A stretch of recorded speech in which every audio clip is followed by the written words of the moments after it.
రాజశేఖర్ రెడ్డి గారు ప్రజల కోసం ఏదైతే చేశాడో అదే బ్లడ్ జగన్మోహన్ రెడ్డి గారు కాబట్టి ఆ వీరత్వం అయినా పౌరుషం అయినా తెంపు అయినా ప్రజలకు సేవ చేసే గుణం అయినా ఒక నాయకత్వ పటిమైన అది జగన్మోహన్ రెడ్డి గారిలో ఉందని చెప్పి తెలియజేస్తా ఉన్నాం.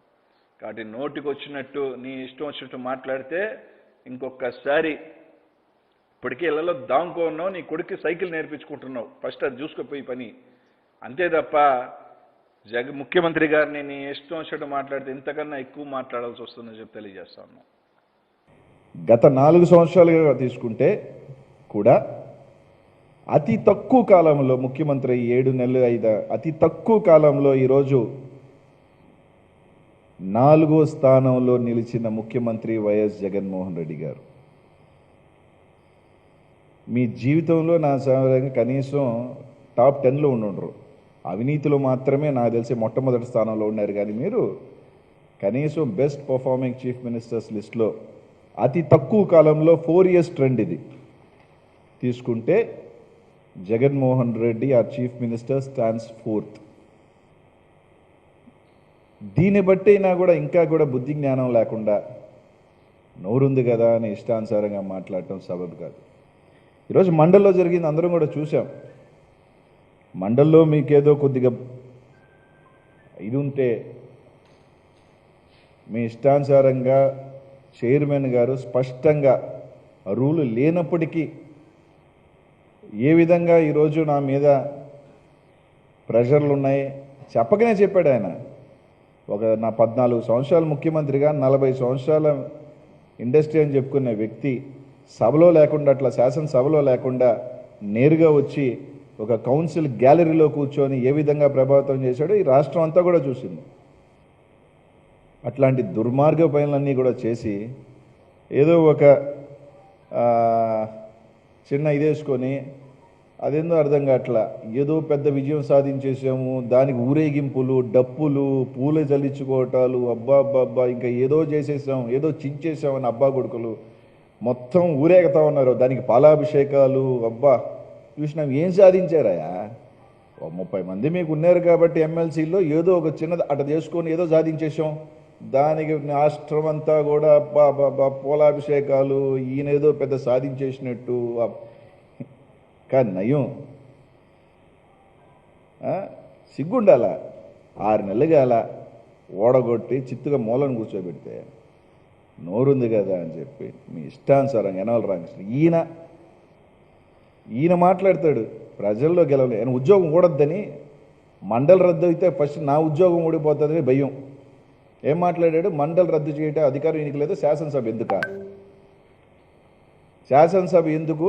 మండలి రద్దు చేసే పని అయితే వీళ్ళ పార్టీ వ్యవస్థాపకుడు ఎన్టీ రామారావు గారు, నాకు తెలిసి ఈయన మంత్రిగా కూడా ఉన్నాడు అప్పుడు, ఇదే నీతి వాక్యాలు మాట్లాడుతున్న వెనుపోటుదారుడు,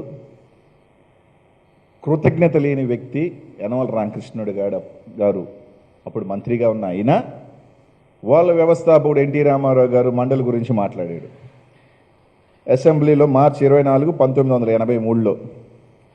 ప్రతి పైసా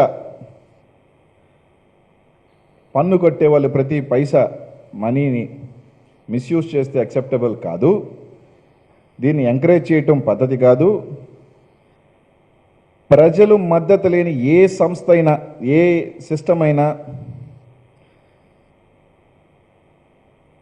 which has a public mandate and is functioning our government opinion that there is no need for another such system. అంటే శాసనసభ కాకుండా ప్రజా మద్దతు లేని ఏ సభ అయినా దండగే, దానికి ప్రజా డబ్బులు దుర్వినియోగం చేయటం పొరపాటు అని చెప్పి వీళ్ళ వ్యవస్థాపకుడు ఎన్టీ రామారావు మాట్లాడాడు. తర్వాత దాన్ని రద్దు చేయడం జరిగింది. తర్వాత 2004లో దాన్ని తీసుకొచ్చేటప్పుడు ఇప్పుడు ఒక ఆయన మాట్లాడుతూ ఉన్నాడు మళ్ళీ చంద్రబాబు నాయుడు. ఎప్పుడు తెరిస్తే నోరు తెరిస్తే అబద్ధాలు మాట్లాడే చంద్రబాబు నాయుడు గారు ఏ రోజు ఏం మాట్లాడతాడో తెలియని ఈ గజని 2004 అసెంబ్లీ జూలై 8 అసెంబ్లీలో ఈయన మాట్లాడాడు. అసలు ఈ బిల్లే అవసరం లేదు, ఈ కౌన్సిలే అవసరం లేదు, ప్రజల డబ్బు వేస్టు, ఇది ప్రజల మీద భారం పడుతుంది కాబట్టి ఈ రెజల్యూషన్ని విత్డ్రా చేయండి అని చెప్పి మాట్లాడిన ఈ ప్రబుద్ధుడు జూలై 8, 2004లో చంద్రబాబు నాయుడు గారు ఇదే కౌన్సిల్ గురించి. ఈరోజు వచ్చి మా ఉద్యోగాలు ఊడిపోతాయి, మా ఉద్యోగ భద్రత పోతుందేమో అని చెప్పి ఈ గజని ఒక పక్క, ఈ వెన్నుపోటుదారుడు, ఈ కృతజ్ఞత లేని వ్యక్తి, ఈ విశ్వాసం లేని వ్యక్తి ఏమన్నా మాట్లాడితే నైస్గా మాట్లాడుతుంటాడు. లేచి ఈయనేదో పెద్ద మనిషి దాకా మా నాన్న చెప్పినట్టు కోట్ ఒకటి వేసుకొని, ఆయన ఒక కోట్ ఒకటి వేసుకొని ఏదో నీతి వాక్యాలు చెప్పినట్టు మాట్లాడుతుంటాడు. సత్య హరిశ్చంద్రుడిలాగా చేసేదంతా కూడా ఎదవ పనులు, మోసాలు, కుట్రలు. మళ్ళీ అవతల వాళ్ళని మాట్లాడుతుంటాడు రూల్స్ వ్యతిరేకం, రూల్స్ బ్రేక్ చేసేదే వీళ్ళు. ఆ రోజు ఎన్టీ రామారావుని వెనుపోటు పొడిచినప్పుడు కానీ ఇప్పుడు కానీ. ఇంకోటి ఏదో చెప్పాడు, జగన్మోహన్ రెడ్డి గారు జైలుకి పోతాడు, జగన్మోహన్ రెడ్డి. ఇదే కదా నాయన 10 సంవత్సరాలు చెప్పి చెప్పి చెప్పి మీరు కాంగ్రెస్ పార్టీ ఆ రోజు కుట్ర పన్ని జగనన్న మీద 16 నెలలు జైల్లో పెట్టి కేసులు రుద్దినా అలా 5 సంవత్సరాలు ఇదే చెప్పారు. 2010 నుంచి 2014 దాకా సోనియా గాంధీ పక్కన పెట్టుకొని జగన్మోహన్ రెడ్డి జైలుకి పోతాడు, 2 జైలుకి పోతాడని చెప్పారు. తర్వాత 2014 నుంచి 2019 దాకా ఇదే సోది చెప్పారు, జగన్మోహన్ రెడ్డి గారు జైలుకి పోతాడు, జగన్మోహన్ రెడ్డి గారు జైలుకి పోతారని. 10 సంవత్సరాలు చెప్పి చెప్పి చెప్పి అరిగిపోయిన టేప్ రికార్డర్ లాగా చెప్పి చెప్పి చెప్పి మీరు అలసిపోయారు తప్ప ఈ రాష్ట్ర ప్రజలందరూ కూడా క్లియర్ మ్యాండేట్ 151 సీటు 22 పార్లమెంటు స్థానాలు జగన్మోహన్ రెడ్డి గారికి ఇచ్చారు. ఇంకా సిగ్గులే, ఇంకా చెప్పుకొని బతుకుతున్నారు దాన్ని. ఇంకేం చెప్తారంటే ఇంతకన్నా ప్రజల మ్యాండేట్ కన్నా ఈ రాష్ట్రంలో కానీ ఎక్కడైనా కూడా డెమోక్రసీలో what is the final ultimate? It is people's mandate, ప్రజలు ఇచ్చింది ఇది. ఈరోజు జగన్మోహన్ రెడ్డి గారు పరిపాలన, ఎస్ మేము పొరపాటులు చేస్తే, జగన్ తప్పు చేస్తే, పొరపాటులు చేస్తే we will have a public mandate in 2024, 2024లో ప్రజలు తీర్పిస్తారు మేము తప్పు చేస్తే. అంతే తప్ప ఈరోజు ఒక గవర్నమెంట్ని ఏదో విధంగా నడపకూడదు, గవర్నమెంట్ని ఏదో విధంగా అప్రతిష్ట పాలు చేయాలా, గవర్నమెంట్ని ఏదో విధంగా ఇది చేయాలని చెప్పి ఒక కౌన్సిల్లో లింగులింగం అంటే నా సౌరంగా ఒక 25 మందినో 30 మందినో పెట్టుకొని ఆ కౌన్సిల్లో ఏదో పాస్ చేసుకొని దానికి ఊరంతా సంబరాలు, ఏదో విజయం సాధించేసాం, చంద్రబాబు నాయుడు పెద్ద మేధావి, చంద్రబాబు నాయుడు మాత్రం ఏమన్నా చేయగలుగుతాడు అని మళ్ళీ మీ ఎల్లో మీడియాలో ఒక పేపర్లో ఒక ఆర్టికల్లు. ఇంద్రనాయన ఇది ఏమీ కాదు, ఏమి పీకలేరు, ఏమీ కాదు. ఈ రాష్ట్రంలో ఖచ్చితంగా డీసెంట్రలైజేషన్ ఆఫ్ పవర్ జరుగుతుంది, ఈ రాష్ట్రం అభివృద్ధి జరుగుతుంది.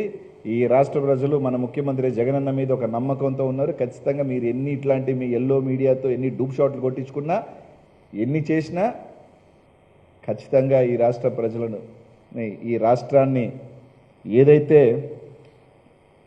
Jagananna is in 4th, by next year we will hit top.